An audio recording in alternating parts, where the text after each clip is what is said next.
Hello friends, आइए इस video में हम लोग हिंदी साहित्य का इतिहास जो आचार्य रामचंद्र शुक्ल जी की बुक है इसके रीतिकाल को शुरू करते हैं। आज हम लोग इसका प्रकरण 1 देखेंगे जो कि सामान्य परिचय है। फ्रेंड्स, इसके पहले हम लोगों ने आदिकाल और भक्तिकाल पूरा कंप्लीट कर लिया है, तो प्लीज आप उन वीडियोस को भी देख लीजिए। चलिए शुरू करते हैं। हिंदी काव्य अब पूर्णता को प्राप्त हो गया था। सन 1598 में कृपाराम थोड़ा बहुत रस निरूपण कर चुके थे। उसी समय मोहनलाल मिश्र ने श्रृंगार सागर नामक एक ग्रंथ श्रृंगार संबंधी लिखा। कर्नेश कवि ने कर्णाभरण, श्रुतिभूषण और भूभूषण नामक 3 ग्रंथ अलंकार संबंधित लिखे। रस निरूपण और अलंकार निरूपण का इस प्रकार सूत्रपात हो जाने पर केशव दास जी ने काव्य के सब अंग का निरूपण शास्त्रीय पद्धति पर किया। इसमें संदेह नहीं कि काव्य रीति का सम्यक समावेश पहल आचार्य केशव ने ही किया, पर हिंदी में रीति ग्रंथों की अविरल और अखंडित परंपरा का प्रवाह केशव की कविप्रिया के प्रायः 50 वर्ष पीछे चला, और वह भी एक भिन्न आदर्श को लेकर, केशव के आदर्श को लेकर नहीं। तो फ्रेंड्स, इस पैराग्राफ में से जो याद रखने वाली बात है, सबसे पहले तो जो रीतिकाल के बारे में लिखा है वो कृपाराम ने हित तरंगिणी लिखा है। पिछले वीडियो में भी हमने देखा था कृपाराम की बहुत ही महत्वपूर्ण पुस्तक है हित तरंगिणी, वो हमें ध्यान में रखनी है। और बाकी ये मोहनलाल मिश्र का श्रृंगार सागर, कर्नेश कवि का ये तीनों पुस्तक हमें ध्यान में रखनी है। इसके बाद जो एक बात और ध्यान में रखने वाली है कि शुक्ल जी रीतिकाल का आरंभ देखिए केशव से नहीं मानते हैं।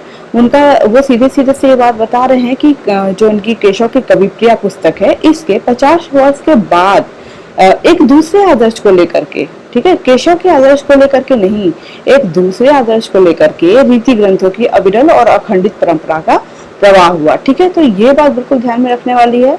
तो कि केशव से ये नहीं मानते हैं, शुक्ल जी केशव से नहीं मानते हैं रीतिकाल का आरंभ। ठीक है, ये बात हमें ध्यान में रखनी है। तो देखिए किससे मानते हैं वो भी।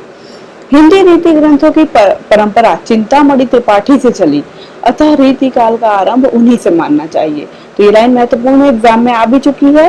और दूसरी बात, ये क्वेश्चन भी बनता है कि शुक्ल जी ने रीतिकाल का आरंभ किससे माना है, तो चिंतामणि त्रिपाठी से माना है। उन्होंने 1700 के कुछ आगे पीछे काव्य विवेक, कवि कुलकल्पतरु और काव्य प्रकाश के 3 ग्रंथ लिखकर काव्य के सब अंगों का पूरा निरूपण किया। उसके उपरांत तो लक्षण ग्रंथों की भरमार सी होने लगी। तो चिंतामणि त्रिपाठी की ये तीनों पुस्तक के नाम यहाँ पर दिए हुए हैं। अगले वीडियो में हम लोग आगे और डिटेल में भी पढ़ेंगे। तो ये हमें ध्यान में रखना है, ये रीति ग्रंथ है इनके, और कई बार पूछे जाते हैं तीनों ही। आगे है, आचार्यत्व के लिए जिस सूक्ष्म विवेचन या पर्यालोचन शक्ति की अपेक्षा होती है उसका विकास नहीं हुआ।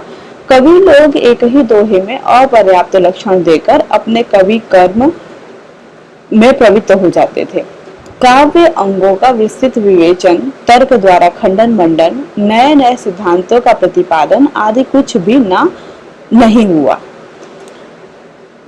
इसका कारण यह भी था कि उस समय गद्य का विकास नहीं हुआ था। तो रीतिकाल की अगर विशेषताओं की बात की जाए तो ये लाइन महत्वपूर्ण है कि उस समय तक गद्य का विकास नहीं हुआ था। ठीक है, और दूसरी चीज क्या है कि लोग जो आचार्य होने के लिए जिस तरीके की का सूक्ष्म विवेचन होना चाहिए कवियों के अंदर या पर्यालोचन शक्ति होनी चाहिए, वो सारी चीजें इन लोगों में नहीं थी। तो ये बात हम लोगों को ध्यान में रखनी चाहिए बिल्कुल भी फ्रेंड्स। कई बार रीतिकाल की विशेषताओं में भी कई सारी लाइन दे करके पूछा जा सकता है कि इसमें से कौन सी विशेषता है या नहीं है। हिंदी में लक्षण ग्रंथों की परिपाटी पर रचना करने वाले जो सैकड़ों कवि हुए हैं वह आचार्य की कोटि में नहीं आ सकते। वे वास्तव में कवि ही हैं, उनमें आचार्य के गुण नहीं हैं। तो ये तो मैंने ऊपर के पैराग्राफ में भी देखा है कि इन लोगों में आचार्य के गुण नहीं थे, बट ये लाइन बिल्कुल आई हुई है एग्जाम में बिल्कुल इसी तरीके से। तो इस बात को हमें ध्यान में रखना है। काव्यांगों का विस्तृत समावेश भिखारी दास जी ने अपने काव्य निर्णय में किया है।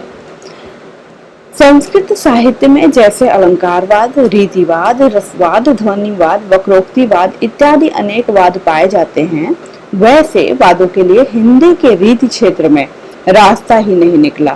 केशव को ही अलंकार आवश्यक मानने के कारण अलंकारवादी कह सकते हैं। केशव के उपरांत रीतिकाल में होने वाले कवियों ने किसी वाद का निर्देश नहीं किया। वीर रस को ही काव्य की आत्मा या प्रधान वस्तु मानकर चले। महाराज जसवंत सिंह ने अपने भाषा भूषण की रचना चंद्रालोक के आधार पर, जयदेव की पुस्तक है चंद्रालोक, उसकी बात हो रही है, चंद्रालोक के आधार पर की, पर उसके अलंकार के अनिवार्यता वाले सिद्धांत का समावेश नहीं किया। तो फ्रेंड्स देखिए, इस वाले पैराग्राफ से जो बात समझने वाली है ये है कि हमारे जो रीतिकाल था उसमें किसी भी कोई कभी ऐसा नहीं है कि जिसको हम ये कह सके कि ये रसवाद से जुड़े हैं या ध्वनिवाद से जुड़े हुए हैं, जैसा कि संस्कृत में होता है। सारे काव्य, सारे आचार्य किसी न किसी वाद से जुड़े होते हैं, तो ऐसा रीति काल के कवियों के बारे में हम नहीं कह सकते हैं। लेकिन केशव के बारे में कह सकते हैं। केशव अलंकारवादी कहे जाते हैं, तो ये बात बिल्कुल महत्वपूर्ण है। पीजीटी के क्वेश्चन में आया हुआ क्वेश्चन है। संस्कृत के 3 आचार्य का नाम दिया था और एक इनका नाम दिया था और पूछा था कि इसमें से कौन है जो अलंकारवादी आचार्य नहीं है। तो कई बार ऐसा हो जाता है कि एग्जाम में ऐसा लगता है ये हिंदी के हैं, बाकी 3 संस्कृत के हैं, तो शायद यही सही ऑप्शन हो, लेकिन नहीं। तो ये बात बिल्कुल हमें ध्यान में रखनी है कि अलंकारवादी हैं केशव, ठीक है। और बाकी महाराज जसवंत सिंह का भाषा भूषण है, तो कई बार पूछा जाता है एग्जाम में, ये इनकी पुस्तक है। आगे है, रीतिकाल में एक बड़े भारी अभाव की पूर्ति हो जानी चाहिए थी, पर वह नहीं हुई। बहुत थोड़े कवि ऐसे मिलते हैं जिनकी वाक्य रचना सुव्यवस्थित पाई जाती है।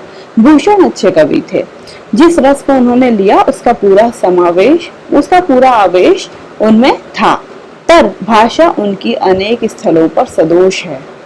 यदि शब्दों के रूप स्थिर हो जाते और शुद्ध रूपों के प्रयोग पर जोर दिया जाता, तो शब्दों को तोड़ मरोड़ कर विकृत करने का साहस कवियों को ना होता।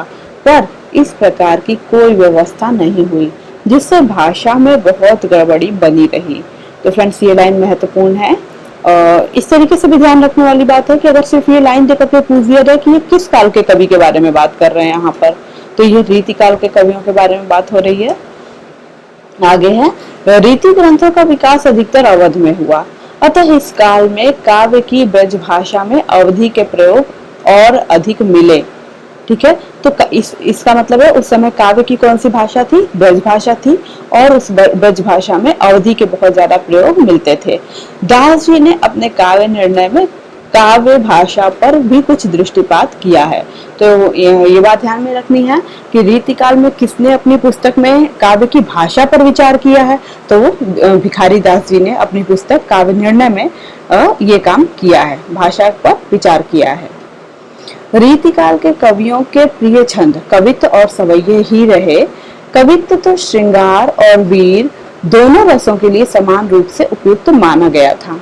सवैया श्रृंगार और करुण कोमल रसों के लिए बहुत उपयुक्त होता है। यद्यपि वीर रस की कविता में भी इसका व्यवहार कवियों ने जहां तहां किया है।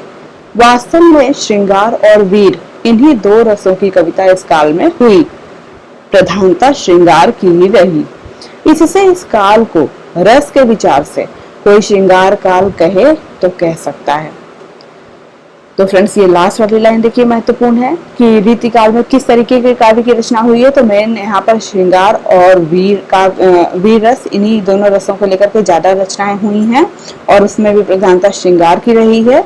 और यहाँ पर शुक्ल जी बिल्कुल साफ बता रहे हैं कि अगर कोई रस के विचार से इस काल को श्रृंगार काल कहना चाहे तो कह सकता है। और बाद में विश्वनाथ प्रसाद ने वास्तव में रीतिकाल को श्रृंगार काल नाम ही दे दिया है।